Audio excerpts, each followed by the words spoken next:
నేను మీ కృష్ణవేణిని. Welcome back to Krishnaveni's kitchen. ఈరోజు రెసిపీ గుత్తి వంకాయ కర్రీ చేసేటప్పుడు మధ్య మధ్యలో చిన్న చిన్న చిట్కాలు చెప్పాను. స్కిప్ చేయకుండా వీడియోని పూర్తిగా చూడండి.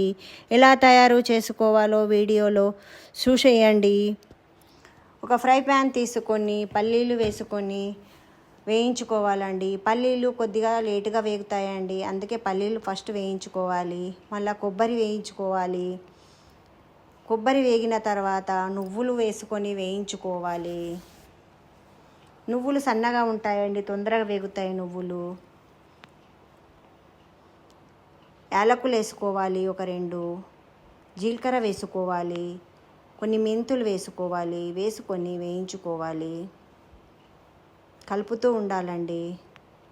దాల్చిన చెక్క వేసుకోవాలి, 4 లవంగాలు వేసుకోవాలి. వేసుకొని వేయించుకోవాలి.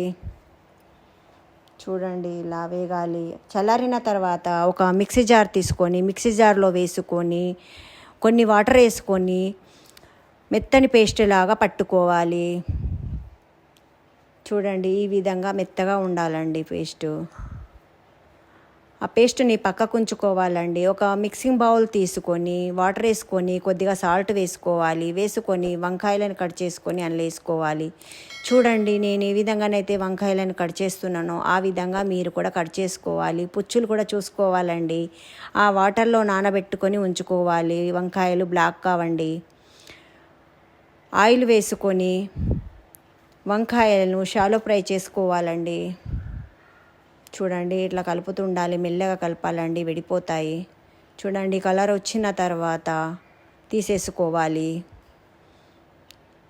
ఆయిల్ వేడైన తర్వాత ఆవాలు వేసుకోవాలి, జీలకర్ర వేసుకోవాలి, బిర్యానీ ఆకు వేసుకోవాలి, చిన్నగా కట్ చేసిన ఆనియన్స్ వేసుకోవాలి. ఆనియన్స్ వేసుకొని కలుపుకోవాలి. కరివేపాకు వేసుకోవాలి. వేసుకొని కలుపుకోవాలండి. చూడండి, ఇలా అల్లం వెల్లుల్లి పేస్ట్ వేసుకొని కలుపుకోవాలండి. కొద్దిగా కలర్ చేంజ్ కానివ్వాలి. కలర్ చేంజ్ అయిన తర్వాత చూడండి, ఇలా కలర్ చేంజ్ కావాలి. కలర్ చేంజ్ అయిన తర్వాత మనం పట్టుకున్న పేస్ట్ని వేసుకొని కలుపుకోవాలి. ఆయిల్ బయటకు వచ్చేంత వరకు మనము ఫ్రై చేస్తూ ఉండాలి. చూడండి, ఇప్పుడు ఆయిల్ బయటకు వచ్చింది కదండి. వచ్చిన తర్వాత పసుపు వేసుకోవాలి, కారం వేసుకోవాలి, తగినంత ఉప్పు వేసుకోవాలి, కొద్దిగా ధనియా పౌడర్ వేసుకోవాలి. వేసుకొని కలుపుకోవాలి. కలిపిన తర్వాత వాటర్ వేసుకొని కలుపుకోవాలి.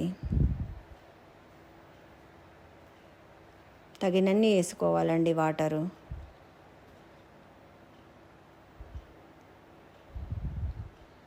మీ గ్రేవీ ఎలా కావలిస్తే అలా అండి. లూజుగా కావలిస్తే కొద్దిగా ఎక్కువ వేసుకోవాలి. కొద్దిగా తక్కువ లూజు కావాలనుకుంటే కొద్దిగా తక్కువ వేసుకోవాలండి. చింతపండు రసం వేసుకోవాలి.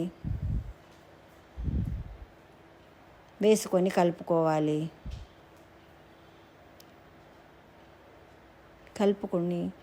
మంచిగా కలుపుకొని మూత పెట్టుకొని ఉడికించుకోవాలి. తుకతుక ఉడుకుతున్నదంటే అందులో మనం ఫ్రై చేసిన వంకాయలను వేసుకొని మెల్లగా కలుపుకోవాలండి, లేకుంటే అవి విడిపోతాయండి. మంచిగా కలుపుకొని కొద్దిగా చిన్నగా కట్ చేసిన కొత్తిమీర వేసుకొని కలుపుకొని మూత పెట్టుకొని ఒక 2 నిమిషాలు ఉడకనిచ్చుకోవాలి.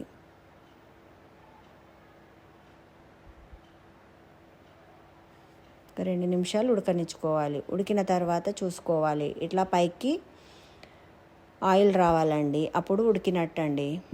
చూడండి, ఉడికిపోయింది. ఈ కర్రీ చపాతీకి, రోటీకి, రైస్కి అన్నిటికీ బాగుంటుంది. ఈ కర్రీ ఎలా అనిపించిందో కామెంట్లో రాయండి. ఈ వీడియో నచ్చినట్లయితే లైక్ చేయండి, షేర్ చేయండి, సబ్స్క్రైబ్ చేసుకోవడం మర్చిపోవద్దండి.